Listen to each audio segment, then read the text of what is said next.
My name is Daniel Hayes, and in March of 1970, I held my hand over a man's mouth and nose until he stopped breathing. His name was Marcus Webb. He was 21 years old. I was a medic. That's what makes this worse.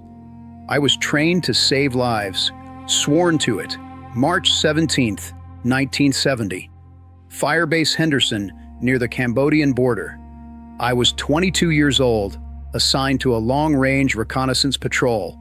12 men. Our mission was to observe enemy movement and report back. No engagement unless absolutely necessary. We'd been out for 6 days, moving through jungle so thick you had to cut your way through it. Marcus was our radio man. Carried the PRC-25 on his back, kept us connected to base. He was from Georgia, had a thick accent, always talking about his girl back home. Jennifer. He showed me her picture 100 times. Blonde hair, big smile. He said when he got home, he was going to marry her, buy a farm, raise horses. He had it all planned out. We were close. Not like brothers, but close enough. He trusted me because I was the medic. Said if he ever got hit, he knew I'd take care of him. I promised I would. I meant it. On day 6, we were moving through a valley when the point man spotted enemy movement. NVA patrol, maybe 20 men, moving perpendicular to our position. Our lieutenant made the call. Hold position, let them pass. We were outnumbered, and our mission was reconnaissance, not combat. We went silent, absolutely silent. Didn't move, barely breathe. The NVA patrol passed within 50 meters of us. We waited 30 minutes, an hour, making sure they were gone. And then the lieutenant signaled, "Move out," quietly. We'd gone maybe 200 meters when it happened. Marcus stepped on something. I heard the click, that tiny metallic sound that every soldier in Vietnam learned to fear. A mine, pressure activated. He froze, looked back at me, and I saw it in his eyes. He knew. The lieutenant tried to disarm it, spent 20 minutes working on it, while Marcus stood perfectly still, sweating, praying. But it was rigged with a secondary trigger, anti-tampering. The lieutenant realized it too late. He yelled for everyone to get down, and the mine detonated. The blast threw me backwards. My ears were ringing. Couldn't hear anything. When I looked up, Marcus was on the ground. The mine had been a bouncing Betty, designed to jump up to waist height before exploding, maximizing damage. It had done exactly what it was designed to do. I crawled to him. His legs were gone.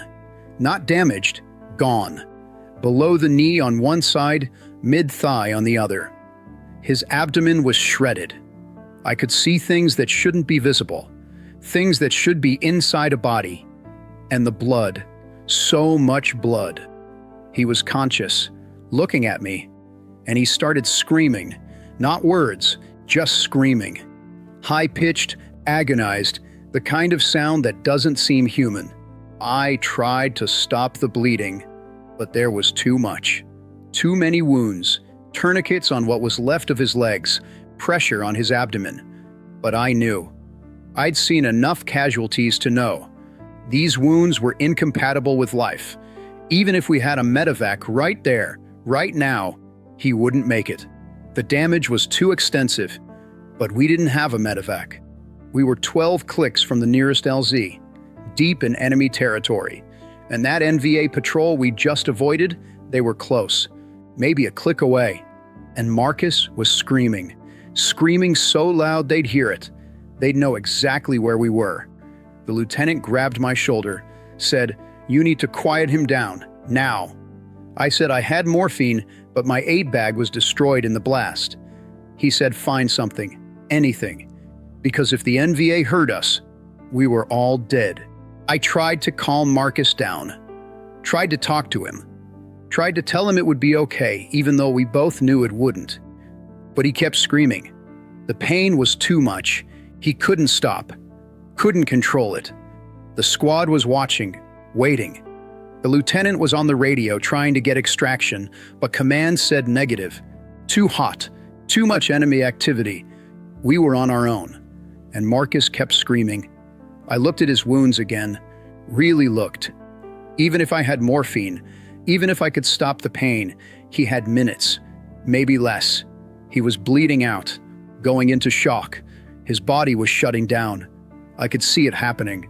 The pallor, the cold sweat, the dilated pupils. And then the lieutenant said it. Quiet, just to me. He said, "You're the medic. Do what you have to do." I understood what he meant, what he was asking me to do. And I looked at Marcus, at this kid from Georgia who wanted to marry Jennifer and raise horses, at this kid who trusted me to save him. And I realized that's exactly what I had to do, save him, just not the way either of us wanted. I leaned close, put my face next to his. He was still screaming, but his eyes focused on me. I said, "Marcus, I'm so sorry. I'm so sorry." He tried to fight, tried to move his head, but he was too weak, too damaged. His hands came up, grabbed my wrists, but there was no strength in them. And his eyes, God, his eyes, they weren't angry. They were terrified. And then after a few seconds, they changed. They understood. I saw it, the realization, the acceptance. He stopped fighting. His hands fell away from my wrists, and he just looked at me, right into my eyes, and I looked back. I didn't look away. I owed him that much, to be there, to be the last thing he saw, to not let him die alone. It took maybe 2 minutes, felt like hours. His eyes stayed open, stayed locked on mine, and then they changed. The light went out, not all at once, gradually, like a sunset, and then he was gone. I took my hands away, checked for a pulse, nothing. Marcus Webb, 21 years old, Georgia, Jennifer, horses, dead, killed by a mine and by me. The lieutenant put his hand on my shoulder, said, "You did the right thing." I didn't respond, didn't know what to say, because I didn't know if it was the right thing. We marked the position. Left Marcus there. We couldn't carry him. We were still in danger, still needed to move. So we left him in the jungle and we moved out. Called in the location for recovery later. But I never found out if they recovered him. Never asked. We made it back to base 3 days later. The lieutenant wrote up the after-action report, listed Marcus as KIA, killed by mine, which was true. No mention of what happened after, no mention of me. And I never corrected it, never told anyone.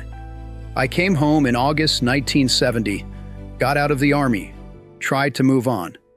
But I couldn't, because every time I closed my eyes, I saw Marcus, saw his eyes looking at me while I suffocated him, saw that moment of understanding, that acceptance.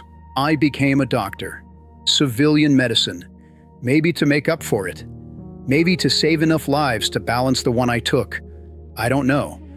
I worked ER for 30 years, saved hundreds of people, thousands maybe, but it didn't erase Marcus. Nothing erased Marcus. I never married, never had kids, couldn't. Because how do you build a life when you carry something like that? How do you hold someone's hand when you remember using your hands to kill? How do you tell someone you love them when the last person who trusted you suffocated? I looked for Jennifer once, in the early 2000s, found her on the internet. She'd married someone else, had 3 kids, grandkids, good life. I thought about reaching out, thought about telling her what happened, how Marcus died. But what would that accomplish? She'd spent 30 years believing he died quickly, believing it was just the mine. I'm 76 years old now. I've spent 54 years asking myself the same question. Did I kill Marcus to save the squad? Or did I kill him because it was easier than listening to him scream? Did I do it out of mercy or out of fear? I tell myself it was mercy, that he was dying anyway, that I spared him pain, that I saved 7 other men. I tell myself all of that, and some days I believe it. Most days I don't. Because here's the truth. I don't know if he would have died from those wounds. I thought he would. I was almost certain, but I don't know. Maybe he could have held on. Maybe the medevac could have gotten there. Maybe he could have survived. I'll never know. And I don't know if I did it to save the squad, or to save myself from having to listen. I don't know if it was love or selfishness. I don't know if I'm a hero or a murderer. I just know I put my hands over Marcus Webb's face and I held them there until he stopped breathing. Until the screaming stopped. Until the light went out of his eyes. They train you for combat. They train you for wounds. They train you for death. But they don't train you for this. For having to choose between saving one person and saving everyone. For having to become the thing you swore you'd never be. I was a medic, sworn to save lives, and I took one. I can justify it. I can explain it. I can rationalize it. But I can't forgive it. Because Marcus trusted me. And in his last moments, I didn't save him. I killed him. I see him sometimes, in dreams, in reflections, in the faces of patients I couldn't save. And he's always looking at me with those same eyes. That moment of understanding, that acceptance, that forgiveness I don't deserve. I'm 76 years old. I have some time left. Not much, but some. And I'll spend every day of it seeing Marcus Webb's face, feeling his hands on my wrists, watching the light fade from his eyes, wondering if I did the right thing, knowing I'll never have an answer. This is my confession. March 17th, 1970. I suffocated Marcus Webb to stop the screams, to save the squad, to save him from pain. I don't know which. Maybe all of them, maybe none. I just know I did it, and I've carried it ever since. If you've made it this far, thank you for listening. Leave a comment if this meant something to you.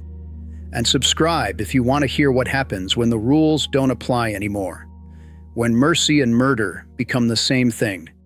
When the only choice is which horror you can live with.